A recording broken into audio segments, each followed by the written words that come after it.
Assalamualaikum warahmatullahi wabarakatuh. Kita mulakan majlis dengan sama-sama membaca Ummul Kitab Al-Fatihah. A'udzubillahi minasyaitonir rajim. Bismillahirrahmanirrahim. Alhamdulillahirabbil alamin. Ar-Rahmanir Rahim. Maliki yaumiddin. Iyyaka na'budu wa iyyaka nasta'in. Ihdinas siratal mustaqim. صراط الذين أنعمت عليهم غير المغضوب عليهم ولا الضالين آمين. الحمد لله الذي هدانا لهذا وما كنا لنهتدي لولا أن هدانا الله. أشهد أن لا إله إلا الله وأشهد أن محمدا عبده ورسوله. اللهم صل على سيدنا محمد وعلى آله وأصحابه أجمعين. أما بعد. Yang dikasihi Tuan Imam, pengurusi dan ahli jawatan kuasa surau, seterusnya muslimin dan muslimat, para jemaah, mudah-mudahan mendapat rahmat dan juga keampunan dari Allah Subhanahu wa taala. Alhamdulillah, kita sama-sama memanjatkan setinggi-tinggi syukur kehadrat Allah Subhanahu wa taala kerana dengan nikmat dan kurnia dari Allah Subhanahu wa taala dapat kita berkumpul dan berada di dalam satu majlis, satu pengisian sempena dengan Ma'al Hijrah yang akan kita sentuh satu tajuk yang agak berbeza sedikit, yang jarang-jarang menjadi bahan perbincangan di masjid atau surau, tetapi kita jadikan tajuk ini sebagai tajuk perbincangan kerana ia bersifat semasa dan berkaitan dengan kehidupan kita, khususnya sebagai seorang Muslim di dalam negara kita inilah dan zaman ini. Tajuk yang diberikan ialah Islam dan perjuangan hak asasi manusia. Muslimin dan muslimat sekalian, kenapa kita nak bahaskan tajuk ini? Yang pertamanya, sama ada kita sedar atau kita tak sedar, masyarakat dunia sekarang ini dia bergerak ke arah pemikiran yang berteraskan kepada sekularisme atau sekularisme. Dan di antara elemen yang ada dalam sekularisme itu ialah liberalisme atau fahaman yang mempertuhankan kebebasan. Bebas itu adalah satu keperluan, manusia dilahirkan bebas. Tetapi yang menjadi masalah ialah aliran yang meletakkan kebebasan itu sebagai matlamat di dalam kehidupan. Itu liberalism.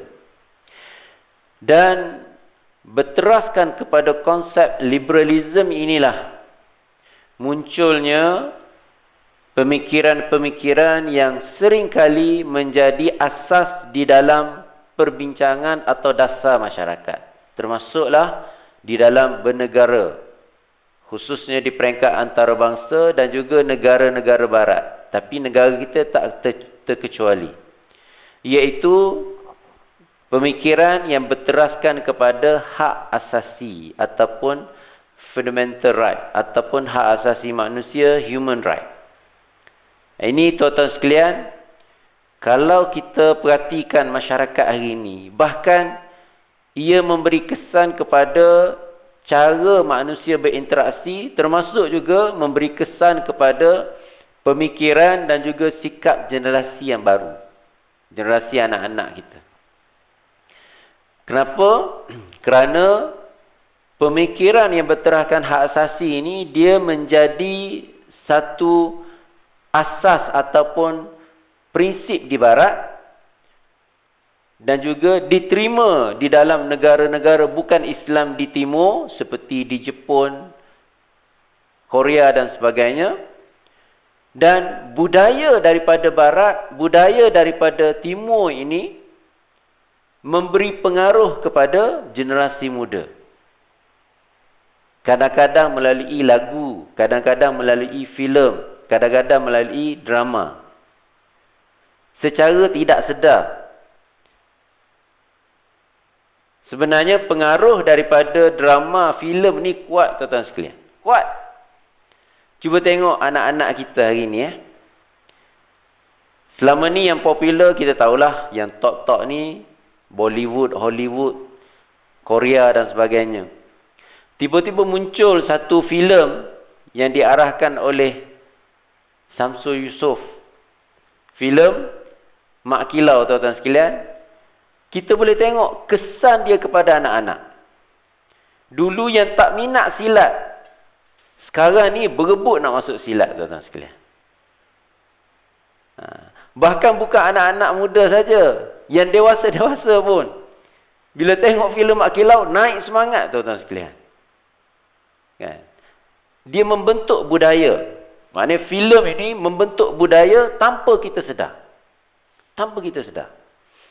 Ini memang berlaku, kita boleh tengok berlaku. Itu baru satu filem yang berteraskan kepada asas Islam Melayu, sudah kita nampak kesan dia.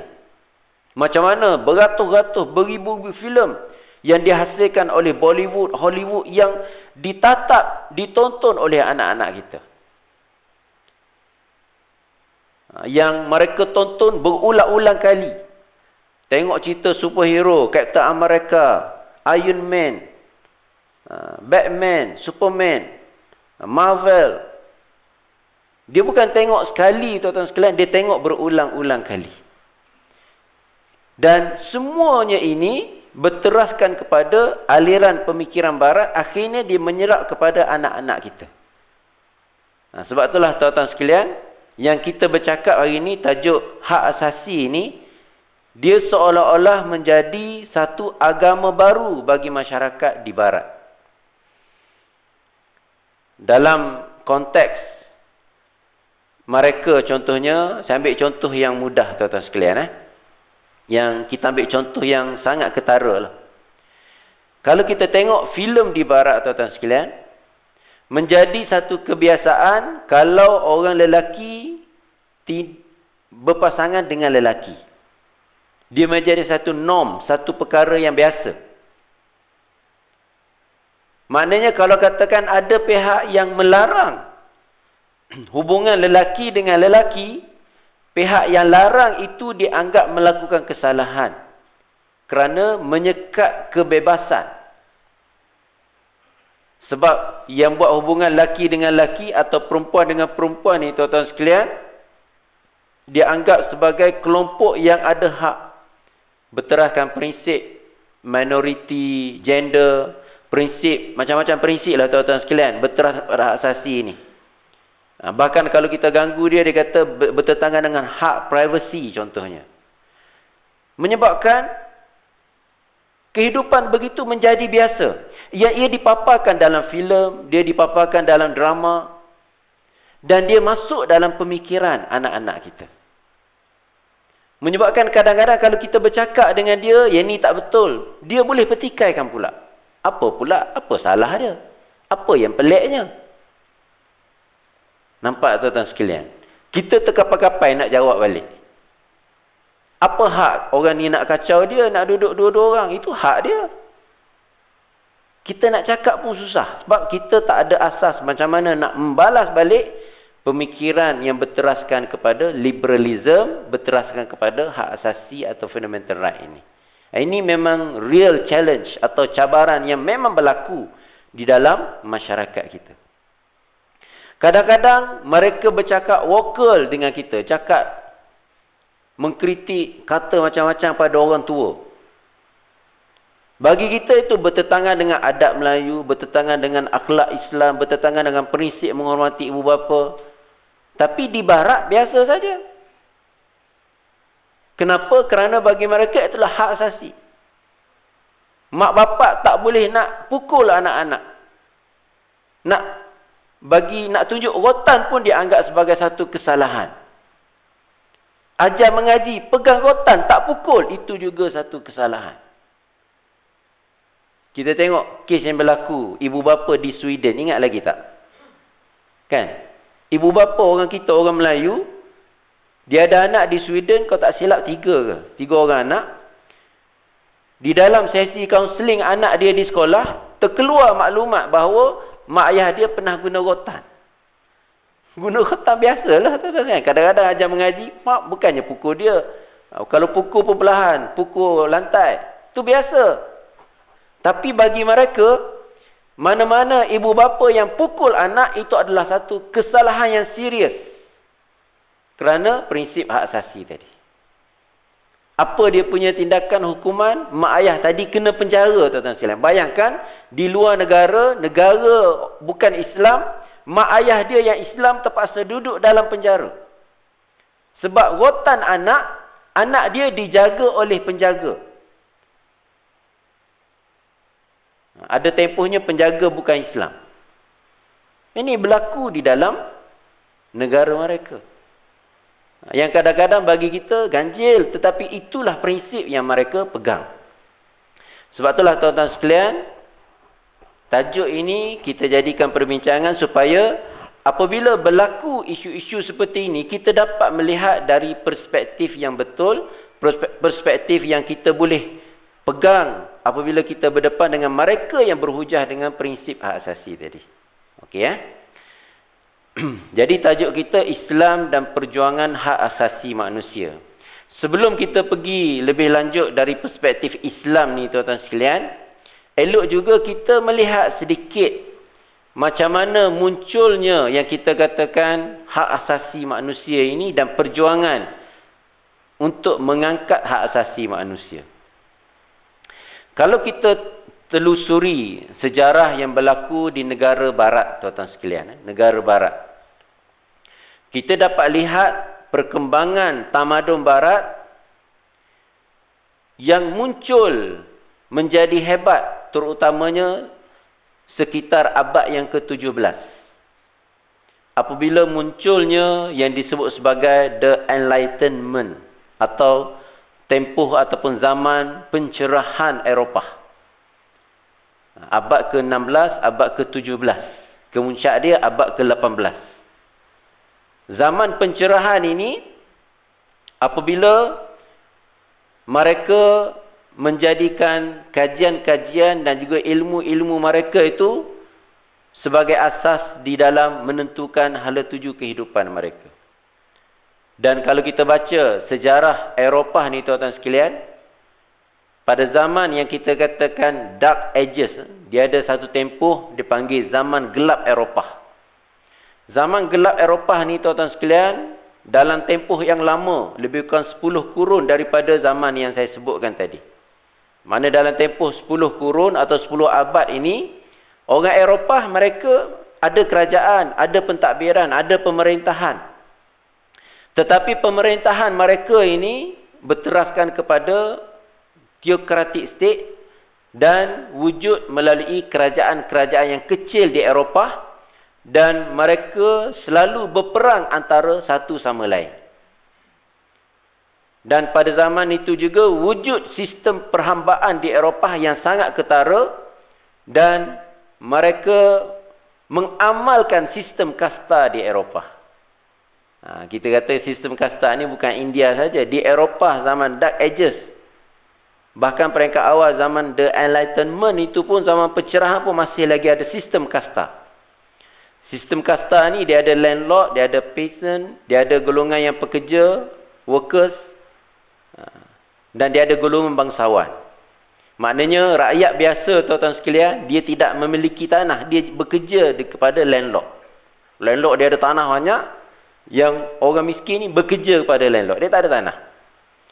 Sebab itulah kalau kita lihat tuan-tuan sekalian, orang Eropah bercakap dari sudut hak asasi, sebenarnya mereka nak bercakap kepada orang Melayu yang mendapat hak dalam sejarah lebih awal daripada orang Eropah.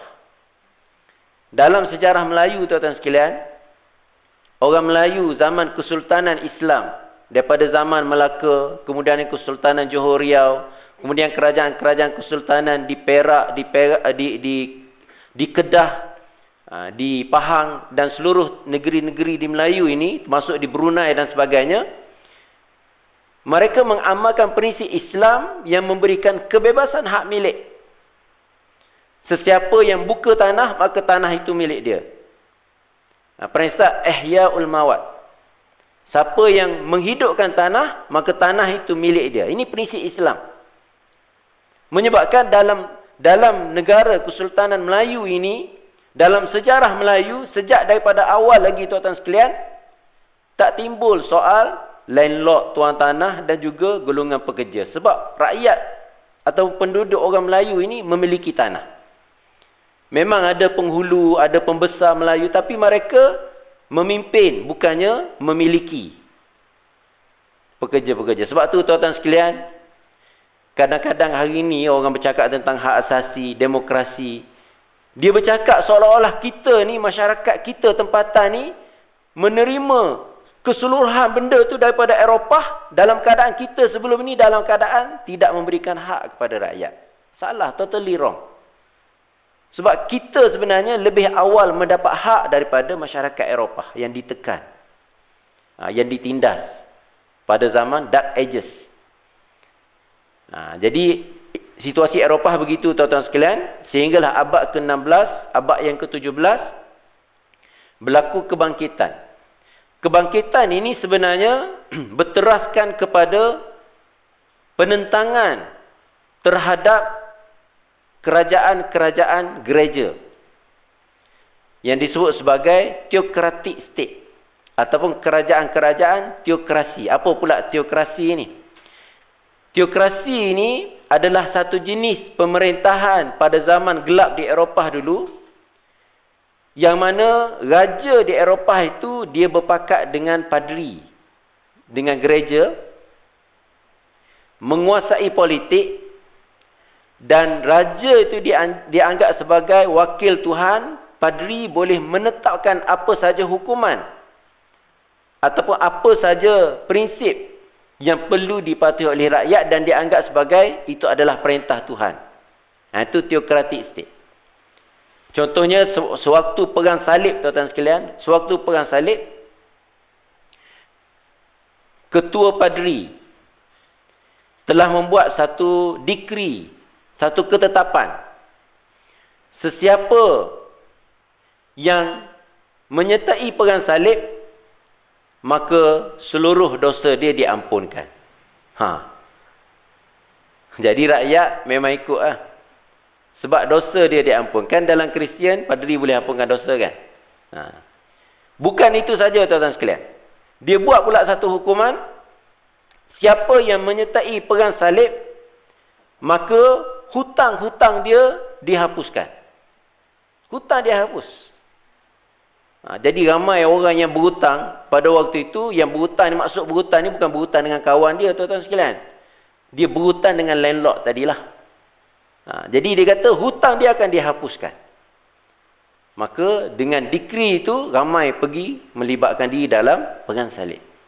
Sebab tu perang salib ni tentera musuh, tentera Kristian ni sangat ramai.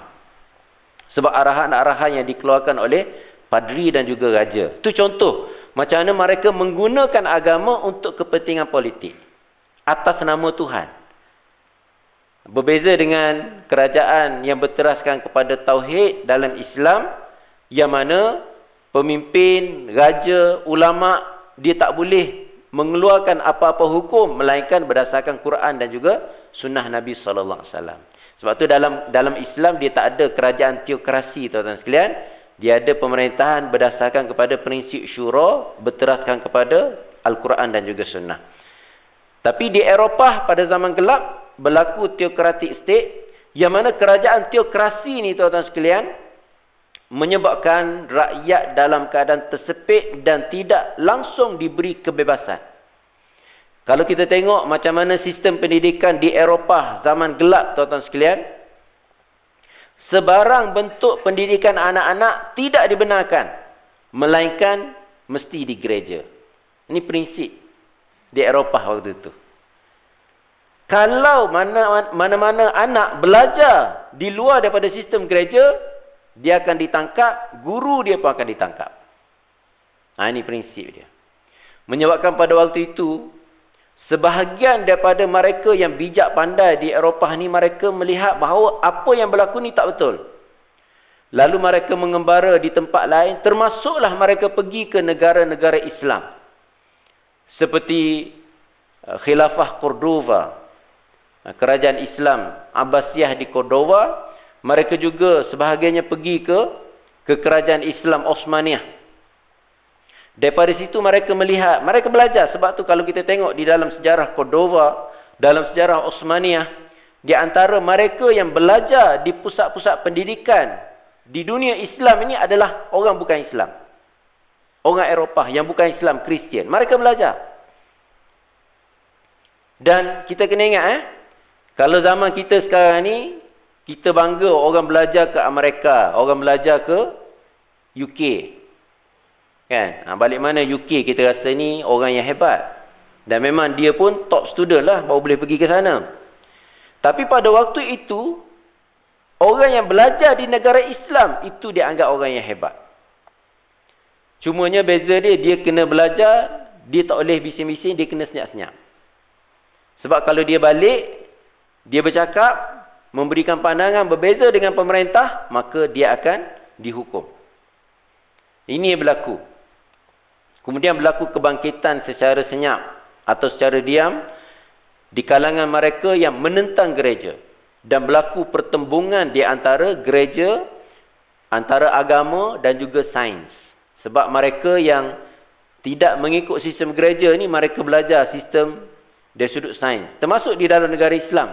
Dan mereka dapati apa yang ada mereka belajar berdasarkan prinsip sains ilmu ini bertentangan dengan apa yang diajar oleh gereja. Tak sama. Gereja ajar bumi ini flat. Bumi ini rata. Dalam sistem pendidikan gereja. Ini contoh. Tapi tokoh-tokoh ini bila dia kaji, dia tengok, dia buka macam mana penulis-penulis Islam kaji tentang bumi, dia kata bumi ini adalah bulat. Lalu tokoh-tokoh ini dibunuh. Seperti Galileo dan macam-macam orang. Yang berbeza dengan prinsip gereja. Mereka dibunuh. Ramai saintis cerdik pandai yang dibunuh pada zaman gelap Eropah. Ini berlaku. Tetapi kebangkitan itu terus berlaku. Sehinggalah kemuncaknya pada abad yang ke-16, 17 tadi. Apabila golongan ini semakin kuat, mereka telah menimbulkan revolusi kepada kerajaan mereka sendiri. Akhirnya kelompok-kelompok sekular, kelompok-kelompok yang teokrasi ini, gereja-gereja ini terpaksa berundur. Mereka tidak lagi menguasai rakyat dan bangkit satu kumpulan lain yang totally menolak agama itu. Sebab pertembungan dia sains dan juga agama, antara dunia dan juga akhirat, macam itulah lebih kurang. Apabila bertembung, golongan sains ini, golongan sekular ini berjaya menguasai, golongan agama ini jatuh. Kan? Kerana agama pada waktu itu Kristian bertentangan dengan sains. Kalau kita tengok filem-filem yang sejarah atau drama-drama sejarah, kita boleh tengok macam mana pertentangan antara sains dan juga agama di barat. Bahkan sekarang pun masih berlaku. Agama dan sains ini dia tak boleh datang sekali. Dia mesti bertentangan. Di barat begitu. Puncanya sejarah inilah. Sejarah macam mana pertentangan yang keras antara agama dan juga sains. Akhirnya, golongan agama ini terpaksa mengalah di Eropah. Kristian terpaksa menjadi satu agama yang sekadar ritual semata-mata. Agama seremoni semata-mata. Dan bangkit pemikiran yang berteraskan kepada sekular. Ini asas kepada sekularisme. Dalam masa yang sama, oleh kerana kelompok agama ini sifat dia menindas. Digunakan agama untuk menindas, bunuh siapa yang menentang, sekat pengajian-pengajian dan sebagainya. Maka golongan yang sains tadi ni, golongan yang sekular ni, dia bangkit berteraskan kepada konsep liberalisme, kebebasan yang akhirnya menjadi asas kepada prinsip hak asasi tadi. Perjuangan hak asasi. Nampak tak? Maknanya di Eropah, perjuangan hak asasi ini muncul sebagai respon kepada tekanan yang dilakukan oleh pemerintah yang berteraskan kepada gereja tadi. Nampak tak macam mana hak asasi Eropah itu muncul? Maknanya daripada awal lagi hak asasi ini berteraskan kepada idea untuk menentang atau menolak agama. Idea asal dari sudut sejarah lah. Kita tak kata semua orang bercakap asasi itu tolak agama. Tapi kecenderungan awal munculnya hak asasi ialah berteraskan kepada idea untuk menolak tekanan, penindasan kelompok agama tadi. Sebab bagi mereka, kelompok agamawan adalah kelompok yang penindas. Sebab tu golongan hak asasi ini, dia tak cukup suka kalau ada orang agama yang terlibat di dalam politik. Sebab susu galuh hak asasi itu sendiri datang daripada penentangan golongan agama yang terlibat dalam politik. Tetapi kita boleh faham tuan-tuan sekalian, di Eropah, di negara-negara barat, kemunculan penentangan begitu adalah satu norm, satu norma ataupun satu reaksi yang boleh difahami. Kerana agama Kristian itu sendiri memang dipergunakan untuk tujuan politik dalam sejarah Eropah. Memang betul. Agama Kristian itu digunakan untuk tujuan politik. Kalau Karl Marx kata agama itu candu masyarakat, pandangan itu tepat dalam konteks Eropah. Maknanya digunakan agama untuk menjadikan rakyat ini tak boleh nak berfikir. Ikut membabi buta. Kan? Atas nama agama. Tapi dalam Islam tak pernah berlaku macam tu. Kalau menampak sejarah pemerintahan Rasulullah, pemerintahan Sayyidina Abu Bakar, Sayyidina Umar, khalifah-khalifah, sama ada khalifah Umayyah, Abbasiyah, Osmaniyah, tak pernah berlaku begitu. Dalam Islam, kalau kita tengok sejarah macam mana tentera Islam mengumpulkan kekuatan, tidak pernah digunakan hujah-hujah seperti yang dilakukan oleh Pope. Tentera-tentera Islam keluar berjuang atas kefahaman dalam Al-Quran dan juga hadis, iaitu tentang syahid fisabilillah. Sebab tu Islam tak boleh disamakan dengan pemerintahan zaman gelap Eropah. Tapi itulah yang berlaku tuan-tuan sekalian. Sebab itulah kalau kita bercakap dari sudut hak asasi, kalau kita baca buku hak asasi yang berasal daripada Eropah, konsep-konsep liberalism, kebebasan, kalau kita tak ada asas agama tuan-tuan sekalian, kita boleh jadi terpesong. Kalau kita tak faham asas agama. Sebab mereka berhujah berdasarkan pengalaman di Eropah. Pengalaman macam mana agama itu menindas. Jadi kalau kita baca Islam pun kita tak faham, kita baca tentang hak asasi, kita rasa macam agama ni menindas. Dan ini yang berlaku di kalangan kelompok-kelompok pejuang-pejuang hak asasi, termasuklah di dalam negara kita. Cara berfikir macam tu. Tuan-tuan sekalian, kalau kita perhatikan juga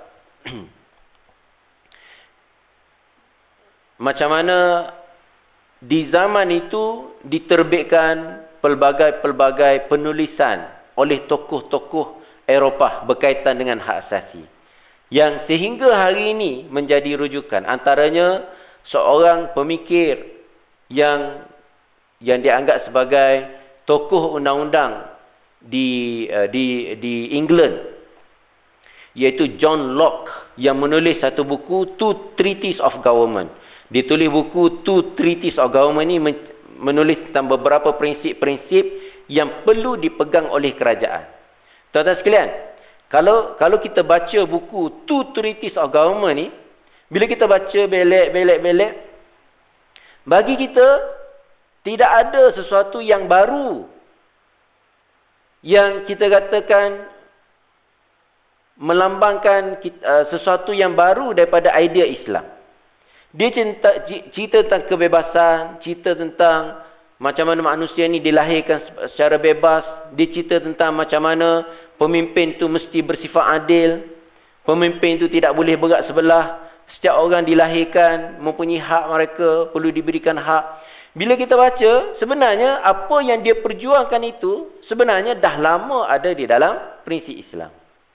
Tetapi bila John Locke tulis di dalam buku Two Treatises ini, tuan-tuan sekalian, masyarakat Eropah dia rasa, oh hebatnya idea ini. Sebab mereka hidup dalam keadaan ditekan oleh pemerintah. Sebenarnya apa yang dibuat itu, kalau kita tengok pada zaman Sayyidina Umar, zaman Sayyidina Abu Bakar, zaman Khalifah Islam Harun Ar-Rashid, zaman Muhammad Al-Fatih, benda tu satu benda yang biasa yang telah dilaksanakan di dalam dunia Islam. Tapi di Eropah dia anggap satu benda yang baru, satu benda penulisan yang hebat, yang perlu dipegang, satu prinsip yang kita katakan luar biasa. Antaranya dia ada satu statement. Buku ni ditulis pada tahun 1690.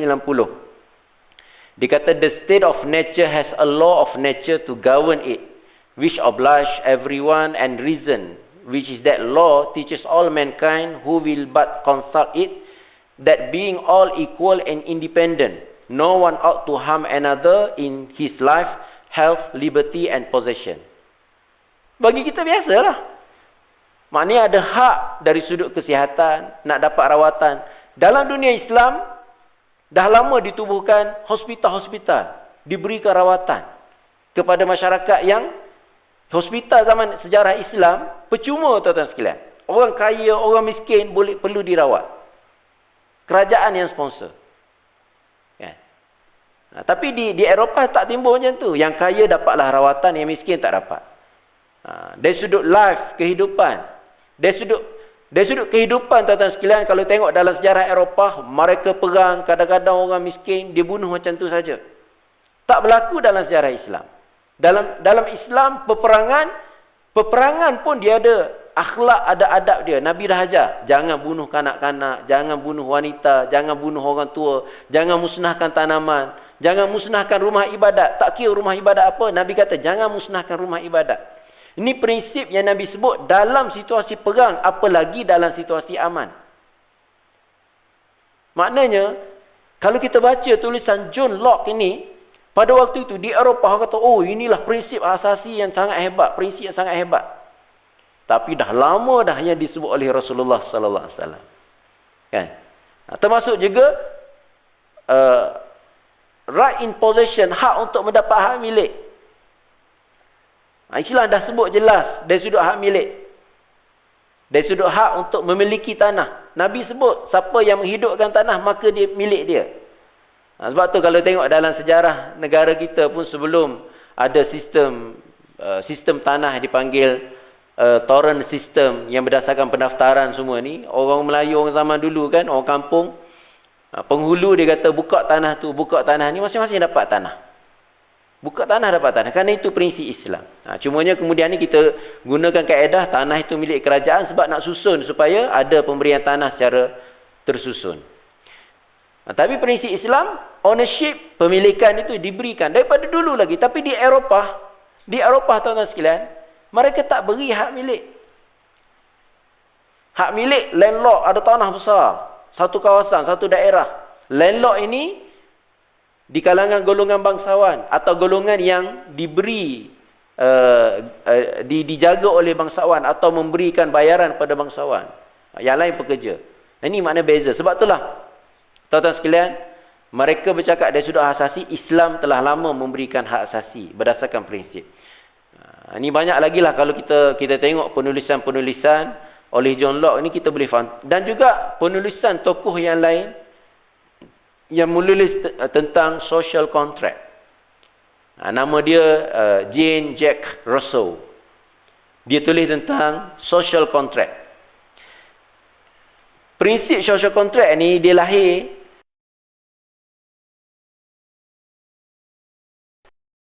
satu asas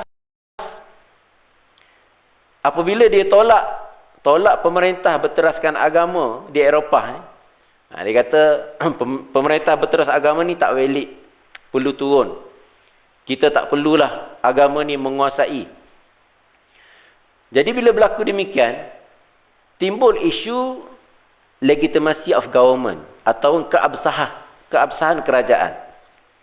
Di dalam sistem Eropah yang zaman gelap itu, apabila dia memerintah atas nama agama, atas nama raja dan juga atas nama Tuhan, maka rakyat taat kepada raja, taat kepada pemimpin kerana dia taat kepada Tuhan. Itu prinsip dia macam tu. Jadi dia bayar cukai kerana dia taat kepada agama. Jadi dia kena taat kepada pemimpin. Tapi bila sekular dia naik, golongan sekular naik, golongan liberalism ni naik, menjatuhkan golongan agama tadi, golongan gereja. Jadi dia naik ini, dia nak justify apa dia naik. Atas dasar apa dia naik? Zaman tu tak ada election. Jadi kalau tak guna agama pemerintahan, atas asas apa dia nak mentadbir negara itu?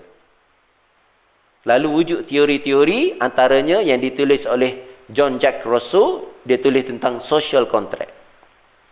Social contract ini ditulis tuan-tuan sekalian, Dia cerita macam mana, dia kata hubungan antara pemerintah dan rakyat ini wujud melalui satu kontrak yang bukan commercial contract. Commercial contract ini dia ada offer acceptance. Maknanya setuju, terima. Macam itulah offer acceptance. Kalau dalam istilah Islam, ijab dan juga qabul dalam kontrak jual beli. Dalam prinsip barat pun sama juga. Dia ada konsep offer acceptance. Saya setuju untuk diperintah, kerajaan kata saya setuju untuk merintah. Jadi yang rakyat tadi kata saya setuju diperintah dan saya bersedia untuk patuh dan saya bersedia untuk bayar cukai, tapi kamu kena lindungi kami. Macam itulah contoh macam tu. Itu kita katakan kontrak. Tapi kontrak itu tak disebut secara lisan. Tak adalah siapa-siapa yang dah besar dia akan sebut pada kerajaan, saya setuju untuk jadi rakyat awak.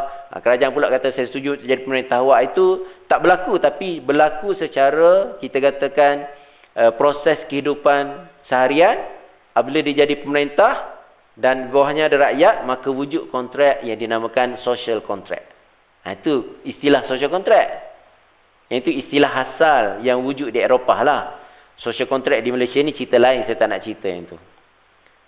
Jadi ini prinsip social contract. Jadi prinsip-prinsip ini muncul kerana mereka tolak agama tadi. Dalam Islam, social contract dalam Islam berteraskan tauhid. Dia bukan hubungan antara rakyat dan pemerintah sahaja. Tetapi hubungan antara pemerintah dengan Tuhan, rakyat dengan Tuhan, dan juga rakyat dan pemerintah. Dia ada 3 hubungan. Allah SWT tauhid sebagai sumber kuasa. Kan kita baca ayat tentang Allah lah punca segala kuasa. Kan? Allah boleh jatuhkan siapa yang dia suka. Allah boleh tarik kuasa siapa yang dia suka. Allah boleh angkat siapa yang dia suka. Allah lah sumber kuasa. Tapi Allah berikan amanah kepada pemerintah dan Allah juga berikan amanah kepada rakyat. Amanah kepada pemerintah untuk berikan keadilan kepada rakyat, amanah kepada rakyat untuk taat kepada pemerintah dan juga menegur pemerintah jika sekiranya pemerintah menyeleweng. Jadi dua-dua rujuk kepada Allah Subhanahu wa taala. Ini dalam Islam. Sebab tu dalam Islam, walaupun ada konsep social contract dan sebagainya, tak apalah kita kata kita tak tolak. Tetapi kita lebih kuat prinsip negara kita kerana kita ada prinsip tauhid Allah SWT yang paling tinggi. Beza tu. Jadi orang Eropah sampai sekarang ni tuan-tuan sekalian, prinsip bernegara di Eropah, dia tak ada lagi melibatkan Tuhan. Dia hanya melibatkan antara rakyat dan juga negara sahaja. Itu dia punya prinsip dia. Sebab tu kalau kita tengok orientasi di barat, orientasi di negara barat ini, dia berteraskan kepada pertentangan. Pertentangan antara rakyat dan juga pemerintah. Rakyat fikir hak dia, pemerintah fikir hak dia, maka sentiasa berlaku pertembungan. Berbeza dengan tradisi Islam. Tradisi Islam dia bukan berteraskan kepada pertembungan. Dia berteraskan kepada saling melaksanakan tanggungjawab. Ini beza tuan-tuan sekalian. Prinsip politik Islam dan juga prinsip politik di barat. Sebab tu dalam Islam ni tuan-tuan sekalian, kita tak boleh nak cedok semua orang barat buat. Kalau orang barat tak puas hati pergi demonstrasi, tak puas hati pergi buat tu buat ni, kita tak semestinya buat macam tu. Saya tak kata demonstrasi tu salah. Saya dulu biasa juga demonstrasi tuan-tuan sekalian. Tetapi kita tak boleh nak cedok sepenuhnya cara barat itu di dalam prinsip Islam. Okey ya. Jadi ini berlaku dalam sejarah di Eropah. Dan berdasarkan perkembangan ini muncul prinsip-prinsip asasi mula-mula sikit dia berkembang tuan-tuan sekalian. Daripada pemikiran-pemikiran falsafah yang muncul yang kita katakan zaman the Enlightenment tadi. Pada abad ke-18 dia makin banyak penulisan-penulisan. Maka penulisan ini semakin mantap. Tetapi di Eropah ni tuan-tuan sekalian, pada saat mereka bercerita tentang hak asasi, pada masa yang sama mereka menjarah negara-negara Islam, negara-negara dunia ketiga. Dia bercakap tentang hak asasi di negara dia. Tetapi pada masa yang sama, kalau kita tengok tahun mereka bercakap asasi ni, tahun abad ke-17, abad ke-18, pada saat itulah mereka menjadikan tanah-tanah jajahan bumi kita ini, tuan-tuan sekalian, sebagai tempat mereka mengauk kekayaan yang tidak sah. Bayangkan, tuan-tuan sekalian, dia boleh buat perjanjian. Kalau kita tengok perjanjian Inggeris Belanda 1824. Dia buat perjanjian di Eropah untuk agihkan dunia Melayu ini. Dia buat perjanjian di Eropah, agihkan dunia Melayu. Kerajaan Kesultanan Johor Riau. Kesultanan Johor Riau ni, tuan-tuan sekalian, bukan Johor saja. Johor termasuk juga kawasan Riau. Sebahagian daripada Sumatera sekarang ini. Itu kerajaan Johor. Tetapi apabila berlaku perjanjian 1824, Inggeris bersetuju apa yang berada di bawah Singapura adalah milik Belanda, apa yang ada di atas Singapura, termasuk juga Melaka, adalah milik British. Apa hak dia nak tentukan milik dalam negara kita? Kita ada kerajaan berdaulat di tempat kita. Di Indonesia ada kerajaan berdaulat. Ada kerajaan Aceh, ada kerajaan macam-macam kerajaan. Tapi dia boleh buat perjanjian membahagi-bahagikan. Pada saat di dalam negara dia, zaman itu mereka bercakap tentang hak asasi, menentang kezaliman pemerintah di tempat mereka, tetapi mereka melakukan kezaliman di tempat-tempat lain. Sebab tu sebenarnya Eropah ni, mereka bercakap asasi dalam keadaan penuh hipokrasi. Daripada awal lagi, tuan-tuan sekalian. Hipokrit daripada awal lagi. Sampai sekarang mereka hipokrit. Sampai sekarang. Kalau kita tengok Amerika, apa yang Amerika buat? Mereka menjadi batu api kepada negara-negara dunia ketiga untuk melancarkan perang. Kebanyakan perang yang berlaku di Afrika, tuan-tuan sekalian, dunia Islam kita tak bercakap lagi. Perang yang berlaku antara suku-suku di Afrika itu datang daripada batu apinya daripada Amerika. Sebagai satu kaedah untuk mereka menjual senjata. Sebab industri senjata terbesar adalah di Amerika. Bayangkan, tuan-tuan sekalian, orang yang ada industri senjata tapi tak ada perang. Bayangkan, hidup ke industri. Dia industri senjata tapi perang tak ada. Matilah industri. Sebab tu dia kena wujudkan perang. Pada saat sekarang ni pun, tuan-tuan sekalian, mereka sentiasa merancang untuk mewujudkan perang. Sebab kalau tak ada perang, senjata mereka tak ada siapa nak beli. Ini berlaku. Pada saat mereka bercakap hak asasi, mereka sebenarnya hipokrit dengan hak asasi itu. Daripada dulu sampai sekarang. Sebab itulah, tuan-tuan sekalian, kalau kita lihat yang kita katakan perjuangan hak asasi itu adalah bermula daripada Barat, bermula daripada Eropah, kemudian berkembang menjadi satu prinsip, terutamanya selepas daripada Perang Dunia Kedua.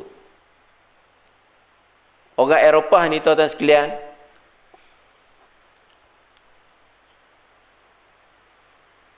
dia kuat perang. Orang Eropah dia kuat perang. Berlaku Perang Dunia Pertama, macam mana Jerman cuba menguasai, Mussolini dan sebagainya. Kemudian berlaku Perang Dunia yang kedua, yang mana pada peringkat awalnya Amerika tak nak sertai, tetapi berlaku desakan yang kuat daripada negara-negara Eropah untuk minta Amerika campur tangan. Amerika dia tak nak sertai, tuan-tuan sekalian, sebab pada asalnya mereka merasakan bahawa Perang Dunia Pertama menyebabkan Amerika mengalami kerugian sangat besar. Perang Dunia yang Pertama.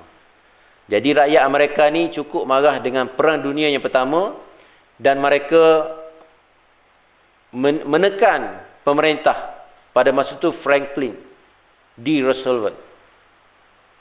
Dia telah menerima tekanan daripada rakyat untuk tidak terlibat dengan perang dunia yang kedua. Kalau kita baca sejarah Perang Dunia Kedua ni, dia dah berlaku lama, Amerika join kemudian. Tapi pemimpin Presiden Amerika ni dia rasa dia terpaksa buat juga perang ni. Terpaksa join juga perang. Walaupun mendapat pertentangan daripada rakyat. Cara dia nak kempen supaya rakyat setuju perang ini, dia menggunakan konsep dia panggil for freedom. Dia guna kaedah for freedom. Jadi pemimpin ni dia hebat lah. Dia nak buat satu-satu benda, dia kena ada agenda dulu. Supaya bila dia nak buat itu, orang sokong. Jadi dia gunakan konsep for freedom.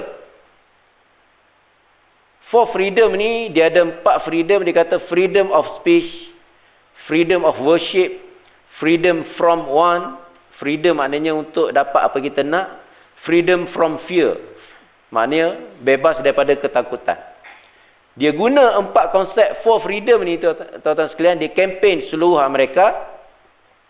Cara dia kempen ni, akhirnya kesimpulan dia, kita kena terlibat dalam perang. Sebab kalau kita tak terlibat dalam perang, kita berada dalam keadaan ketakutan. Ini adalah hujah-hujah dia. Tapi dia berdasarkan kepada konsep freedom. Jadi kempen freedom ini diterima oleh rakyat.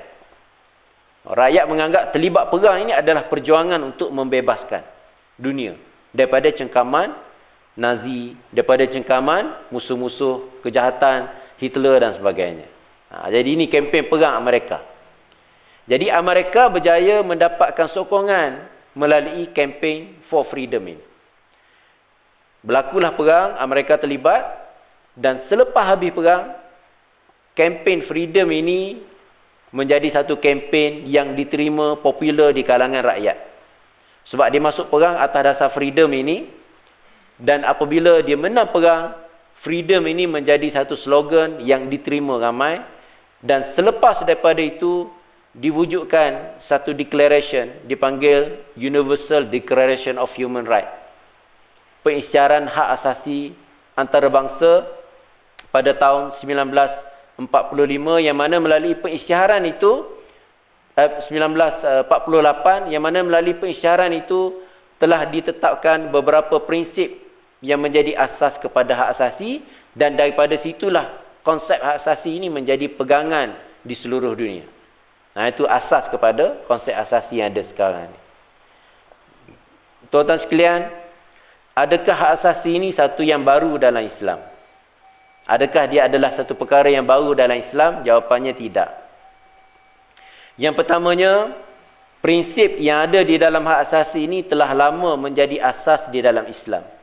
Bahkan Islam meletakkan prinsip ini pada asas yang lebih kukuh berbanding dengan apa yang ada dalam konsep hak asasi. Kenapa saya kata lebih kukuh, tuan-tuan sekalian?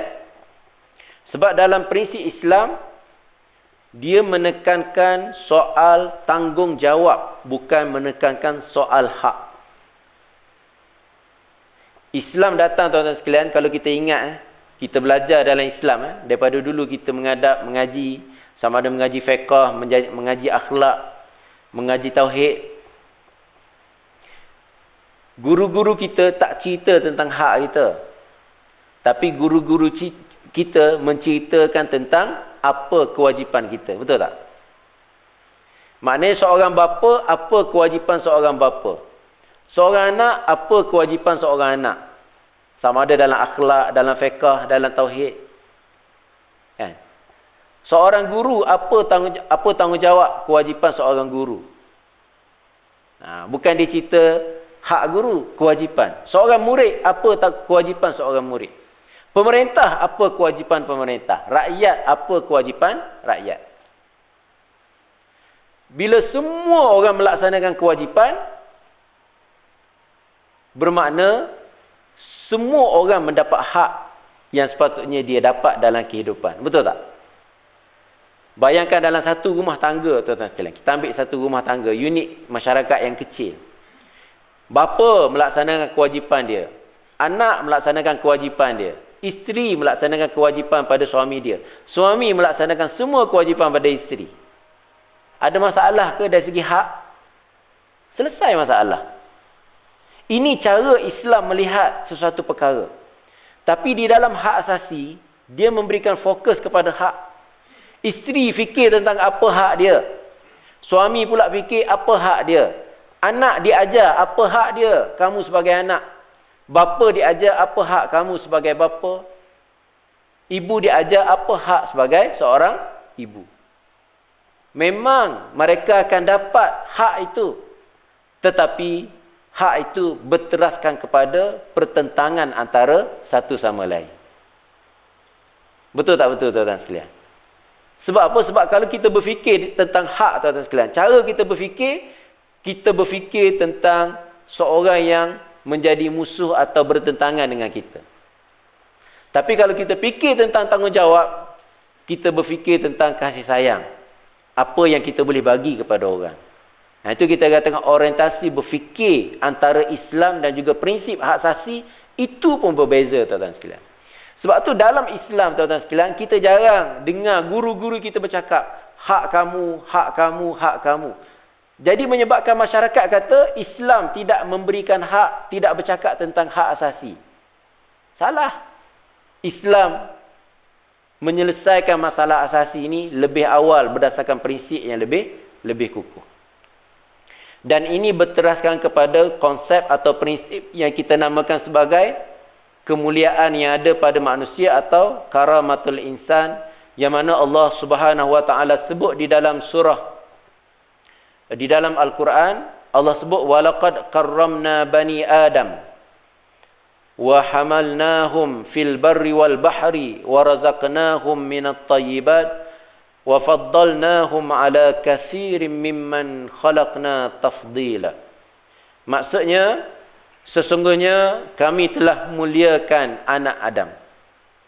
Walaqad karramna bani Adam. Ini satu prinsip yang penting tuan-tuan sekalian.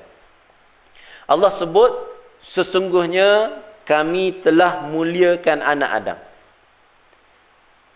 Dalam Islam disebut sebagai prinsip karamatul insan atau kemuliaan manusia. Tuan-tuan sekalian, dalam Islam ni, orang tu miskin macam mana sekalipun, comot macam mana sekalipun,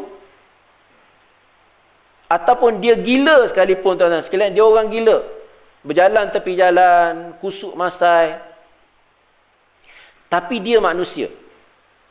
Atau dia jahat macam mana sekalipun, dia jahat ni, penjenayah. Dia jahat. Tapi Allah sebut, walaqad karramna bani Adam. Dia ada karamatul insan. Dia ada kemuliaan dia sebagai manusia.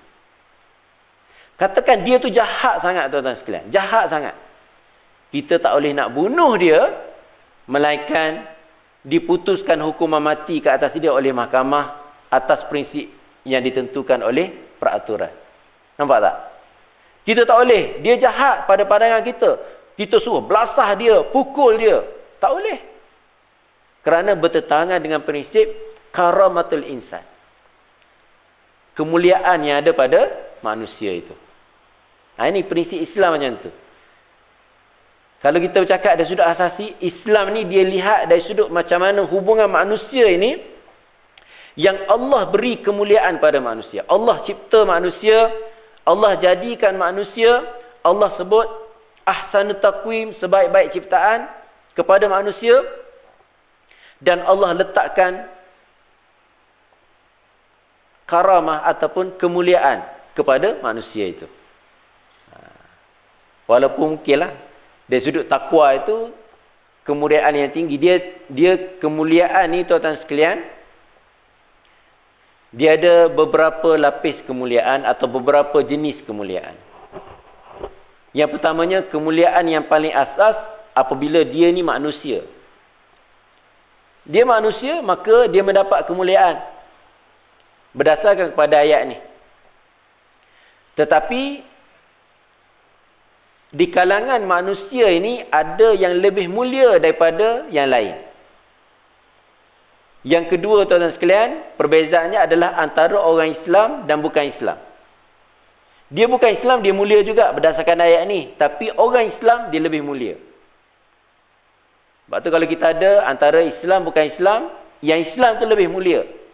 Kerana hati dia ada tauhid. Dia lebih mulia daripada yang bukan Islam. Tak bermakna bukan Islam tu tak mulia, tapi yang Islam tu lebih mulia. Dan di kalangan yang Islam pula, dia ada prinsip yang Allah tetapkan, inna akramakum indallahi atqakum. Sesungguhnya yang paling mulia di kalangan kamu adalah yang paling bertakwa. Ini prinsip Islam begitu. Tapi dari sudut hak manusia ini, kalau kita bercakap dari sudut hak asasi, dia berteraskan kepada kemuliaan yang Allah dah letak pada setiap manusia, tak kira dia Islam atau bukan Islam. Dan Allah sebut di dalam ayat tu, wa hamalnahum fil barri wal bahr. Kami bawa manusia ini, Allah yang bawa kita di darat dan juga di laut. Allah sebut wa hamalnahum, kami yang bawa manusia. Manusia ni berlayar di laut kan, naik kapal. Kucing dia tak pandai buat kapal, lembu dia tak pandai buat kapal. Ikan yang duduk di laut pun dia tak pandai nak buat kapal, tetapi manusia ini Allah bagi kemuliaan, dia boleh buat kapal. Allah kata wa hamalnahum, kami yang bawa manusia ini boleh berlayar atas kapal kerana Allah yang bagi kepintaran itu. Fil barri wal bahri, dan juga di atas darat. Hari ini kereta laju dan sebagainya dengan enjin yang hebat. Semua itu Allah bagi kepintaran yang ada pada manusia. Sebab tu Allah kata wa hamalnahum, kami yang bawa manusia di darat dan di laut. Itu tanda kemuliaan yang ada pada manusia. Walaupun jaguar, walaupun citah paling laju lari, tapi manusia boleh bergerak lagi laju daripada citah. Walaupun ikan boleh berenang dalam laut, manusia boleh cipta kenderaan yang boleh masuk dalam laut. Ini wa hamalnahum fil barri wal bahr. Wa razaqnahum minat thayyibat, Allah bagi rezeki dengan yang baik. Yang kita makan ni semua baik-baik. Kan? Kucing boleh makan makanan kita, tapi kita tak boleh makan makanan kucing. Jangan silap pula. Kan? Sebab kita ni makan daripada benda yang thayyibat. Allah dah bagi dah. Silap makan sakit perut. Kan? Wa faddalnahum ala katsirin mimman khalaqna tafdila. Dan kami muliakan manusia ini, Allah kata, lebih daripada kebanyakan makhluk yang lain. Beza antara manusia ni, yang mulia, lebih mulia pada manusia, malaikat lah. Sebab dia tak pernah lawan Allah SWT. Tapi di kalangan malaikat itu sendiri pun, yang paling mulia di sisi Allah ialah manusia. Maknanya, insan yang bernama Rasulullah sallallahu alaihi wasallam lebih mulia daripada seluruh makhluk termasuk malaikat. Tapi kita yang biasa ni, malaikat lebih mulia daripada kita. Malaikat lebih mulia daripada kita. Sebab malaikat la ya'sun Allah, tidak pernah lawan Allah SWT. Jadi ini prinsip. Kalau kita bercakap hak asasi Islam, ni prinsip dia, tuan-tuan sekalian. Kan? Sebab itulah dalam Islam, LGBT, tuan-tuan sekalian, LGBT, yang orang hak asasi dia berjuang, dia kata LGBT perlu dipertahankan, bagi hak LGBT, kerana itu adalah kebebasan manusia. Kita kata jangan bagi hak macam tu. Jangan bagi orang lelaki kahwin dengan orang lelaki, perempuan kahwin dengan perempuan. Kenapa? Perbuatan itu bertentangan dengan kemuliaan manusia. Bertentangan dengan kemuliaan manusia. Kan? Binatang pun tak melakukan homoseks macam tu. Tapi golongan hak asasi pula dia kata, hasil kajian kami, ada beruk-beruk yang melaksanakan homoseksual. Dia bagi hujah beruk. Kalau macam tu, kamu ni lebih kurang macam beruk. Dia kata walaupun haiwan lain tidak ada yang mengamalkan tu, kami ada hujah, ada binatang yang mengamalkan. Dia bagi hujah macam tu, tuan-tuan sekalian. Maknanya, habis hujah ada nak sokong LGBT ni. Bagi hujah yang di luar daripada akal. Ini kita kata berfikir di luar otak. Bukan di luar kotak lah. Kan? Dah berat sangat. Tapi itu yang berlaku. Kita gelak lah, kita kata, oh, gila semua ni. Tapi di barat, tuan-tuan sekalian, kalau kita mengkritik hak mereka ni, golongan LGBT ni, silap-silap kita yang masuk penjara. Kalau kita bawa satu plekat, kan, against LGBT. Polis tangkap kita. Silap-silap polis tangkap kita. Ini golongan yang menentang kebebasan. Silap-silap kita yang masuk penjara. Nampak tak? Bagaimana LGBT, hak asasi ini telah menjadi Tuhan, menjadi agama baru di barat, tuan-tuan sekalian. Jadi ini kita katakan, kalau kita berbalik semula kepada tajuk Islam dan perjuangan hak asasi ini, tuan-tuan sekalian, kita tidaklah menganggap hak asasi itu bertentangan dengan Islam. Kita tak kata macam tu. Sebahagian daripada prinsip hak asasi ini, dari sudut asasnya, kebebasan bersuara, kebebasan beragama, kebebasan dari sudut equality atau persamaan, kebebasan dari sudut harta, sebenarnya berteraskan kepada prinsip Islam.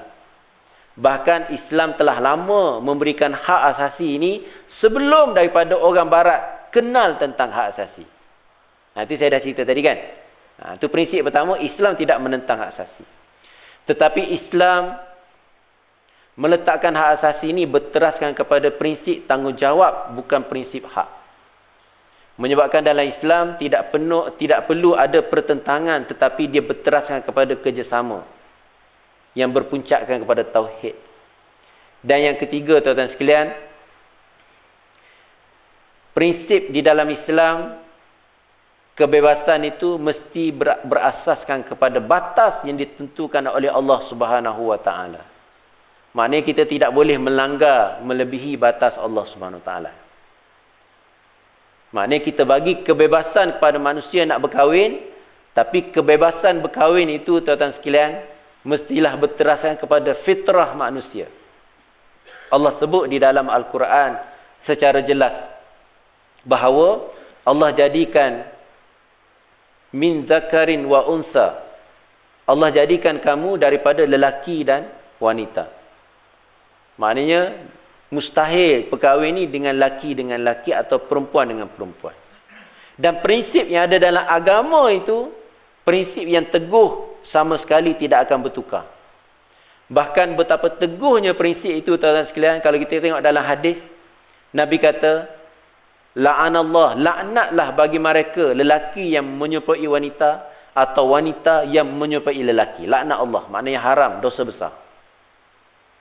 Menyerupai pun haram, apalagi jadi isteri orang.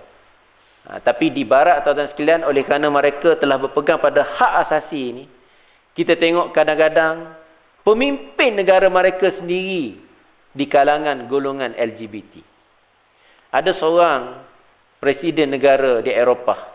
Negara ni taklah selalu kita dengar Luxembourg kan. Negara tak besar sangat.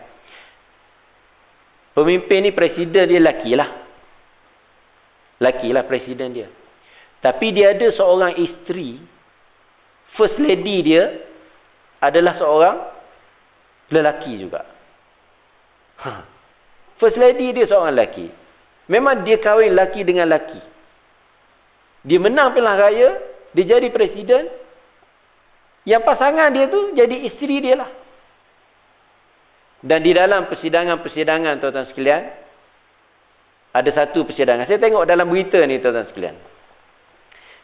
Dia macam ada satu persidangan di kalangan pemimpin European Union lah. Berkumpul semua. Bila berkumpul ni biasalah ada program untuk first ladies. Dalam ramai-ramai first ladies ni, tuan-tuan sekalian, ada seorang jantan. Isteri pada kawan tadilah. Sampai tahap macam tu. Ada berlaku di Eropah, tuan-tuan sekalian. Dia buat tukar jantina. Dia tukar jantina, tapi dalam keadaan dia tak tukar dia punya alat peranakan. Maknanya dia tukar alat kelamin dia tak tukar. Dia tukar perwatakan dia saja. Dia ada macam jenis LGBT ni. Dia tukar. Maknanya kalau kita tengok tu lelaki, tapi dia masih lagi perempuan. Fizikal dia lelaki, masih perempuan. Ada juga yang perempuan, fizikal dia masih lagi lelaki. Luar dia macam perempuan, tapi dalam dia tu lelaki. Dan berlaku, tuan-tuan sekalian, dua-dua ni, jenis ni berkahwin. Husband dia yang perempuan tadilah. Husband tu perempuan. Wife dia yang laki tadi. Sebab memang nampak yang laki tapi perempuan hakikat dia. Sorry. Betul lah. Maka yang tu dia ikut kepada yang fizikal, yang nampak tadi. Mana husband tu yang nampak laki, hakikatnya perempuan. Wife tu yang nampak perempuan, hakikatnya laki. Kahwin. Bila kahwin tuan-tuan sekalian, dia dapat anak. Yang mengandung siapa? Suami dia yang mengandung. Yang ni baru betul yang ustaz-ustaz dia cerita. Suami-suami sekalian, rasalah macam mana susahnya mengandung. Ini betul, suami mengandung. Suami mengandung. Jadi isteri dia relax lah. Suami mengandung. Betul, berlaku. Dia kata, my husband is pregnant. Betul, husband dia mengandung. Ini berlaku. Kalau kita kata kita jadi bahan ketawa kita lah, gelak. Tapi mereka itu dah hak mereka yang diperjuangkan. Sebab itulah kita ni bila pegang prinsip agama tuan-tuan sekalian, datang prinsip asasi ni, prinsip agama ni sebenarnya lagi teguh daripada prinsip asasi. Islam bagi keadilan yang lebih hebat daripada pejuang-pejuang hak asasi. Dan kita ada prinsip yang tidak pernah goyah, yang datang daripada Allah SWT. Hak asasi manusia ni tuan-tuan sekalian, dia adalah satu benda yang sangat baru. LGBT, satu benda yang sangat baru. 30 tahun lepas LGBT dia anggap sebagai satu kesalahan. 20 tahun lepas dia anggap sebagai satu disease. Tapi mutakhir ini dia anggap sebagai hak yang perlu diberikan. Dia dah tak anggap sebagai penyakit dah. Dia sebagai satu hak. Di Malaysia dia anggap sebagai satu penyakit jiwa lagi. Tu. Sebab tu perlu dirawat. Tapi di Eropah dia tak anggap dah ni sebagai penyakit jiwa, perlu dirawat, kaunseling, tak ada. Dia kata ini ada hak. Ini adalah semula jadi yang perlu diberikan. Ini berlaku di Eropah.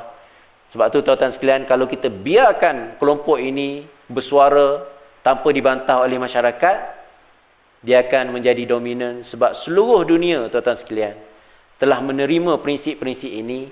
Baki tinggal negara-negara Islam saja yang masih teguh berpegang pada prinsip ini. Negara Islam pun tuan-tuan sekalian, kebanyakan negara Islam yang tak kuat peraturan dia, termasuk juga negara yang besar seperti Pakistan tuan-tuan sekalian, dia sudah ada satu peraturan, satu akta yang mengiktiraf golongan jantina berbeza. Mengiktiraf dah di Pakistan.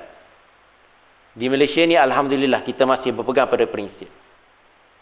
Kan? Sebab ada satu, bahkan di Indonesia dia ada satu persidangan Yogyakarta Principal yang mengeluarkan resolusi memberikan hak kepada golongan LGBT di dalam negara Islam. Sebab tu tuan-tuan sekalian, di Malaysia ni kita kena pertahankan prinsip-prinsip ini. Kalau tak, habis generasi anak-anak kita dibiarkan dalam keadaan terjerat dengan prinsip ini. Dan kalau kita tengok di dalam konteks hak asasi ni tuan-tuan sekalian, satu isu yang dibincangkan baru-baru ni tentang kebebasan bersuara. Yang dia berhujah, dia kata dia bebas bersuara, termasuklah bebas untuk mencerca, menghina agama. Tuan-tuan tengok dalam kes baru-baru ni, seorang yang ditangkap, seorang wanita ditangkap kerana dia membuat satu komedi di dalam satu persembahan komedi yang disiarkan dalam YouTube dan juga dalam beberapa sosial media yang lain. Dia bangun, dia buat persembahan dalam keadaan dia pakai tudung tuan-tuan sekalian. Pakai baju tutup elok. Dia kata saya hafal 15 juzuk Quran. Budak perempuan tu. Tapi dia kata saya nak buat persembahan yang istimewa hari ini. Lalu dia buka tudung. Dia buka baju luar. Buka kain dia. Tinggal skirt yang singkat. Baju yang seksi. Lalu dia buat persembahan. Ini orang yang menghina agama. Tapi di Malaysia ni, alhamdulillah ada tindakan. Kita tunggulah. Harap-harap dikenakan hukuman. Supaya menjadi serik kepada orang lain untuk melakukan benda sama. Tapi golongan hak asasi ni tuan-tuan sekalian, dia bisinglah, dia kata apa salahnya bercakap. Apa salahnya nak buat persembahan? Itu adalah seni. Ini hujah-hujah mereka. Berdasarkan prinsip kebebasan bersuara tadi. Dan juga tuan-tuan, kalau perasan golongan perjuangan hak asasi ni, mereka perjuangkan satu prinsip, dia katakan negara atau kerajaan tidak ada hak untuk mengambil nyawa rakyat. Ini berkait rapat dengan yang saya sebut tadi, buku yang ditulis oleh John Rousseau tadi, John Jack Rousseau, yang menulis tentang social contract, hubungan antara pemerintah dan rakyat. Jadi golongan hak asasi mutakhir ini, bukan mutakhir dah, dalam tempoh 20 tahun mutakhir inilah, di negara Eropah dibuat satu kempen menghapuskan hukuman mati. Atas dasar kerajaan tak ada hak ambil nyawa rakyat. Dan kebanyakan negara, banyak negara sudah menghapuskan hukuman mati. Termasuk negara-negara Eropah dan beberapa negeri di Amerika Syarikat dan juga negara Australia, New Zealand yang sudah menghapuskan hukuman mati. Tak ada hukuman mati. Kamu buat jenayah macam mana sekalipun, jahat, brutal macam mana sekalipun, bunuh berapa ratus orang sekalipun, kamu tak akan kena hukuman mati kerana pemerintah tidak ada hak untuk mengambil nyawa rakyat. Itu hujah mereka. Adakah sesuai dengan Islam, tuan-tuan sekalian? Tak sesuai dengan Islam. Dalam Islam kata, kutiba alaikumul qisas fil qatl. Diwajibkan kepada kamu qisas, hukuman balas mati bagi mereka yang membunuh. Dan Allah sebut dalam ayat lain, wa fil qisasi hayatun. Dan pada hukuman qisas itu ada kehidupan. Maksudnya kalau qisas, hukuman qisas dilaksanakan, orang akan takut untuk membunuh, maknanya akan ada kehidupan. Dan dengan hukuman qisas, kalau ada pembunuhan sekalipun, dia dapat mengelakkan orang balas dendam. Keluarga balas dendam. Maka tidak akan ada kematian. Sebab tu Allah sebut, wa fil qisasi hayatun. Dan pada qisas itu, terdapat hikmahnya, iaitu kehidupan. Sebab itulah tuan-tuan sekalian, bila kita berdepan dengan hujah-hujah hak asasi ini, kita kena balik kepada Al-Quran dan Sunnah. Jadi daripada situlah kita boleh faham bahawa apa yang ada dalam Islam itu jauh lebih hebat daripada prinsip hak asasi manusia. Jadi setakat itu saja. Melainkan kalau ada soalan, boleh sikitlah kalau ada soalan. Sila-sila.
Antara puncanya kerana mereka tidak ada satu panduan yang menjadi rujukan mereka.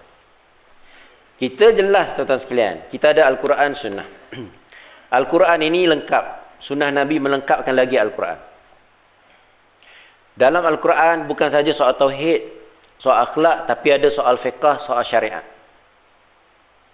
Bible dia tak ada syariat. Syariat dia ikut pada syariat Nabi Musa yang ada dalam Taurat, sebahagian besar dah tak ada kandungan dia. Jadi agama Kristian dia tak ada syariat macam kita.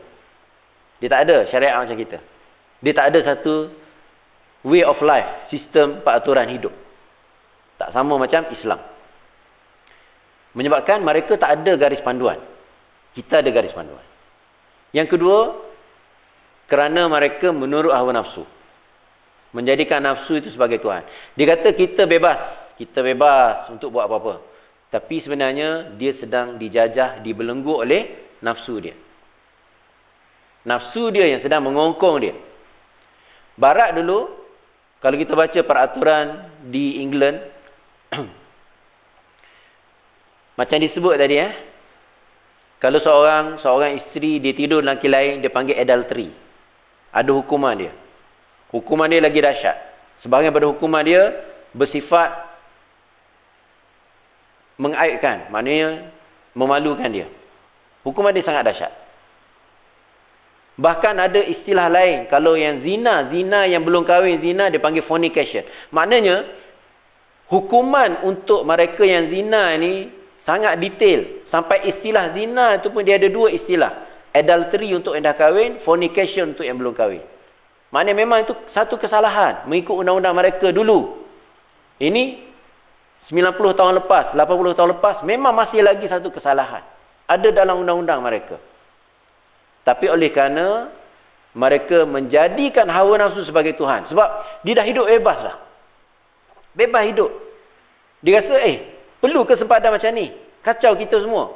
Masing-masing rasa nak hidup bebas, menjadikan hawa nafsu sebagai Tuhan, maka dia buang semua perkara tadi, menjadikan mereka ni bebas, dan nak justify kebebasan tadi, mereka guna hujah-hujah hak asasi. Hak privasi lah, hak itulah, hak inilah, dan sebagainya. Itu. Antara puncanya itulah kerana mereka mengikut hawa nafsu. Jadi, bagi saya, sebab itulah dalam Islam ini, kelebihan Islam, kita ada prinsip yang kita namakan sebagai sawabit. Sawabit ni maknanya prinsip yang tidak akan berubah, yang kekal. Dan kita ada yang al-mutaghayyirat, yang boleh berubah. Kan? Contohnya kalau katakan di dalam prinsip al-mutaghayyirat ni, terutamanya dalam prinsip yang berkaitan dengan perkara-perkara Islam yang bersifat umum. Seperti masalah muamalat. Dalam muamalat kan, kalau yang sawabit ni, riba itu haram. Tetapi al-mutaghayyirat yang boleh berubah ni macam-macam lah. Dari sudut kaedah untuk meniaga. Kan? Apa kaedah untuk meniaga? Nak guna kaedah bond ke? Nak guna kaedah sukuk ke? Sukuk ni bond lah. Kan? Atau nak guna kaedah-kaedah mudharabah, musyarakah dan sebagainya. Dia ada banyak kaedah. Yang ini berdasarkan ijtihad. Yang ini boleh berubah. Berdasarkan keperluan semasa. Ni kita kata al-mutaghayyirat, boleh berubah. Tapi ada prinsip yang jelas berdasarkan nas dia jelas. Yang ni sawabit, tidak boleh berubah. Itu kelebihan Islam macam tu. Dia ada prinsip yang tetap, dia ada prinsip yang fleksibel. Wallahu a'lam bissawab. Sebab itulah Islam bila bercakap dalam hak asasi, kita bukan macam orang putih, macam orang barat. Orang barat dia tak ada rujukan. Sebab tu dia kan jadikan hak asasi ini sebagai rujukan dia. Dan pejuang hak asasi dalam negara kita, jangan paksa Islam ni terima hak asasi barat kerana kita ada rujukan kita Al-Quran dan Sunnah Nabi sallallahu alaihi wasallam. Wallahu a'lam bissawab. Masa cukup tu, pukul 9 suku. Jadi ada lagi. Okey, silakan.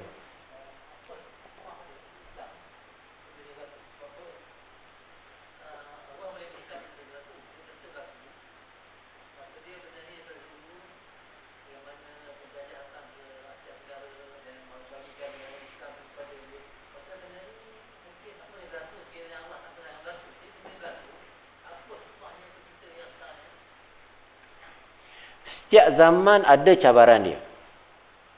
Setiap zaman ada cabaran dia. Dan menjadi tanggungjawab kita untuk memahami cabaran zaman kita berdasarkan kepada Al-Quran dan Sunnah. Tuan-tuan bayangkan, saya bagi satu situasi. Sebenarnya zaman kita ni, walaupun kita kata, teruknya dengan hak asasi lah, itulah, inilah kan. Sebenarnya zaman umat Islam di Malaysia ni, di tanah Melayu ini, 100 tahun dulu, 200 tahun dulu, 300 tahun dulu, lebih teruk. Sebab mereka dijajah. Dikuasai oleh musuh. Betul kita tak pernah dijajah secara sepenuhnya, tetapi Orang barat menguasai politik. Tuan-tuan tengok dalam 200 tahun dulu. Sekarang ni tahun 2022. Tolak 200 jadi berapa? 1822. Betul tak? Matematik. 1822. 1822 ni negara-negara umat Islam dikuasai oleh pengaruh-pengaruh British, penjajah-penjajah. Bayangkan tuan-tuan sekalian, kalau kita duduk zaman tu, majoriti rakyat menganggap penjajah ni satu norms. Sebab mereka bijak.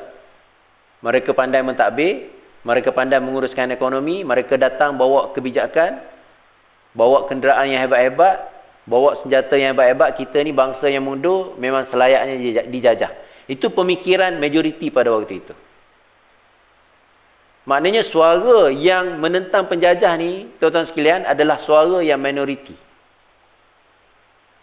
Bahkan, sampai mereka yang menentang penjajah itu dianggap sebagai pemberontak. Kalau majoriti sokong mereka menentang penjajah ni, mak kilau tuan-tuan sekalian, dia tak perlu lari pun. Sebab majoriti bersama dengan dia. Hakikatnya dia lari sebab dia minoriti. Maksudnya apa? Maksudnya, kita rasa zaman kita ni dalam keadaan teruknya, ancaman yang menimpa kita. Tapi masyarakat yang waktu itu, 200 tahun yang lepas, 100 tahun yang lepas, yang memahami tentang tanggungjawab Islam macam mana, kebenaran macam mana, mereka sebenarnya lebih teruk daripada kita. Sebab itulah saya sebut, setiap zaman ada cabaran dia. Setiap zaman ada cabaran dia. Dan tanggungjawab kita adalah di zaman kita hadapi cabaran di zaman kita berdasarkan kepada prinsip Al-Quran dan Sunnah. Semua itu adalah susunan dari Allah Subhanahu Wa Taala, dan Allah tidak jadikan sesuatu melainkan untuk menguji kita. Ahasiban nas an yutraku an yaqulu amanna wa hum la yuftanun. Adakah manusia mengira bahawa mereka akan ditinggalkan begitu sahaja tanpa diuji oleh Allah Subhanahu Wa Taala? Kita zaman kita, inilah ujian zaman kita yang kita kena hadapinya dengan penuh kesabaran, dan kita kena laksanakan tanggungjawab kita berdasarkan cabaran zaman kita. Jadi zaman dulu, zaman akan datang ada cabaran mereka pula, mereka kena berdepan dengan zaman dia pula. Wallahu a'lam bissawab. Setakat ini saja dulu. Ada tak apa kau Ada juga.